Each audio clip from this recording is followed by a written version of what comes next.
বিধানসভার বাইরে বসলাম কারণ কি আজকে আপনাদেরকে ভিতরে ঢুকতে দেওয়া হয়নি। স্পেসিফিক্যালি গতকাল আমরা দেখলাম যে আমরা যখন আন্দোলনে বসেছিলাম আপনারা তার আগের দিন থেকে তার আগের কদিন থেকে আপনাদের পারমিশন দেওয়া হয়েছিল ভিতরে যাওয়ার, কিন্তু গতকাল থেকে যেই মুহূর্তে আমরা আন্দোলনে বসলাম তার কিছুক্ষণের মধ্যে স্পিকার মহোদয় যখন ঢুকলেন আপনাদের বলা হলো ক্যামেরা নিয়ে বাইরে চলে যেতে।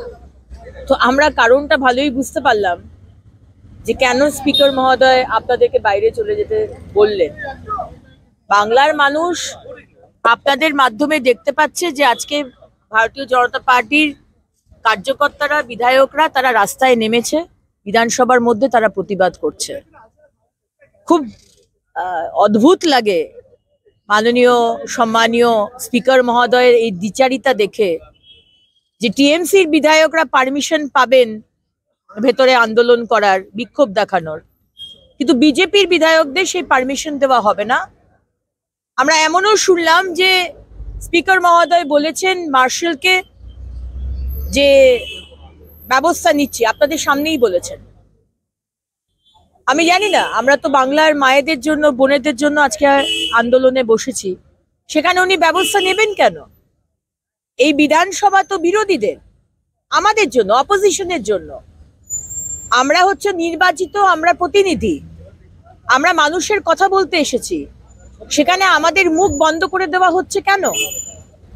আজ সেই কারণে আমরা বিধানসভার বাইরে বসেছি, যাতে সাধারণ মানুষ যারা যাতায়াত করছেন এবং আপনাদের মাধ্যমে সারা ভারতবর্ষের মানুষ জানতে পারে যে আজকে পশ্চিমবঙ্গে কি হচ্ছে। রাজ্যপাল আজকে বলেছেন শপথ গ্রহণের বিষয় নিয়ে যে যখন সময় হবে সঠিক সময় সঠিকভাবে শপথ। দেখুন, মহামহিম রাজ্যপাল কি বলেছেন তার উত্তর তো আমি দিতে পারবো না, কিন্তু আমি এটুকু জানি, আমার বিদ্যেতে যেটা আমি পড়াশোনা করে যেটা জেনেছি, যে শপথ গ্রহণের এখতিয়ার, জুরিসডিকশন, সেটা একমাত্র মহামহিম রাজ্যপালের। উনি নিজে করাবেন না উনি কাউকে দিয়ে করাবেন সেটা ওনার জুরিসডিকশন, এটা আমরা ডিকটেট করতে পারি না, নাই আমাদের সম্মানীয় স্পিকার মহোদয় ডিকটেট করতে পারেন। সুতরাং উনি ডিসিশন নেবেন কি করবেন।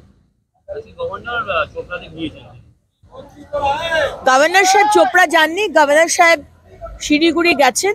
আজকে সকালে উনি সেখানে নেমেছেন এবং সেখানে আমাদের কুচবিহারের যে বোন যাকে বিবস্ত্র করে গ্রামে ঘোরানো হয়েছিল, আমরা তাকে অনুরোধ করেছিলাম তার সঙ্গে দেখা করতে, এবং তার সাথে দেখা করতেই গেছেন, দেখা করতেই উনি গেছেন। উনি কিন্তু অন্য কাজ নিয়ে যাননি, উনি কিন্তু আমাদের এই ভিকটিমের সাথে দেখা করতেই গেছেন এবং দেখা হয়েছে, যতদূর আমার কাছে খবর দেখা হয়েছে। কোথাও শুটআউট হচ্ছে, কোথাও গণপিটুনি হচ্ছে, কি বলবেন এইভাবে?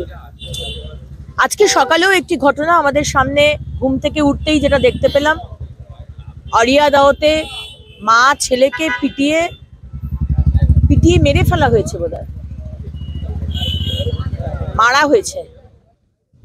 এবং যে ভিজুয়ালস যতই আপনারা ব্লার করে দেখান, সেই ভিজুয়ালস গুলো দেখতেও আমরা শিউরে উঠি, এবং বাড়িতে ছোট বাচ্চারাও থাকে। আমি জানি না আমরা কোন দিকে যাচ্ছি, পশ্চিমবঙ্গ কোন দিকে যাচ্ছে। এটা বোধহয় 13th ঘটনা হলো পশ্চিমবঙ্গে মব লিঞ্চিং এর। এবং চোপড়ার যে ঘটনা, সেটাও একরকমের মব লিঞ্চিং, যে একজন মহিলা একজন পুরুষকে জেসিবি বলে একজন তৃণমূলের গুন্ডা, সেখানকার টিএমসির এমএলএ হামিদুর রহমানের রাইট হ্যান্ড, যেভাবে মারছিল, তার হতে হতেই গতকাল আরেকটি ভিডিও, আরেকজন মহিলা তাকেও সেইভাবে মানে মারতে মারতে, গণপিটুনি দিতে দিতে তাকে এবং তার সাথে আরেকজন পুরুষ, এই একই মানুষ জেসিবি, সেখানকার তৃণমূলের এমএলএ হামিদুর রহমানের ক্লোজ, সেই ভিডিওটি সামনে এলো। সুতরাং ল অ্যান্ড অর্ডার বলতে কিচ্ছু নেই, আইন শৃঙ্খলা, পুলিশের কোনো কাজ নেই। পুলিশের কাজ এখন সিন্ডিকেট চালানো, তোলা, আর মমতা ব্যানার্জির কাছে একটু গালাগালি খাওয়া, আর মমতা ব্যানার্জির বাড়িতে কালী পুজো হলে প্রসাদ বিতরণ করা। এইটা হচ্ছে আমাদের বেঙ্গল পুলিশের কাজ। এবং যে যেখানে পাচ্ছে লোককে মেরে দিচ্ছে, যে যেখানে পাচ্ছে মহিলাদেরকে আক্রমণ করছে, বিবস্ত্র করছে, অপমান করছে, শ্লীলতাহানি করছে। তাই আমরা আজকে মহামহিম রাজ্যপালের দৃষ্টি আকর্ষণ করার চেষ্টা করছি। ভিকটিমকে আমরা দেখা করিয়েছি এবং দরকার পড়লে আমরা দিল্লিতে রাষ্ট্রপতির কাছেও নিয়ে যাব। এবং গতকাল আমরা দেখলাম মহুয়া মৈত্র টিএমসি সাংসদ, তিনি দ্রৌপদীর বস্ত্রহরণের কথা বলছেন, কিন্তু তিনি ভুলে গেছেন বোধহয় দ্রৌপদীর বস্ত্রহরণের কথা বলে উনি নিজের যে এক্সপালশন হয়েছে সেটাকে জাস্টিফাই করার চেষ্টা করছিলেন। কিন্তু আসল দ্রৌপদীর বস্ত্রহরণ যে পশ্চিমবঙ্গে হচ্ছে সে বিষয়ে তিনি বা তার নেত্রী, যিনি চোখে কাপড় বেঁধে গান্ধারীর মতো বসে রয়েছেন, কোনো স্টেটমেন্ট নেই, আমাদের মুখ্যমন্ত্রী মমতা বন্দ্যোপাধ্যায়। আমি তাকে বলবো তিনি যখন আসবেন পশ্চিমবঙ্গে, তিনিও তার নেত্রীর কাছ থেকে একটা কাপড় নিয়ে চোখে বন্ধ করে ঠুলি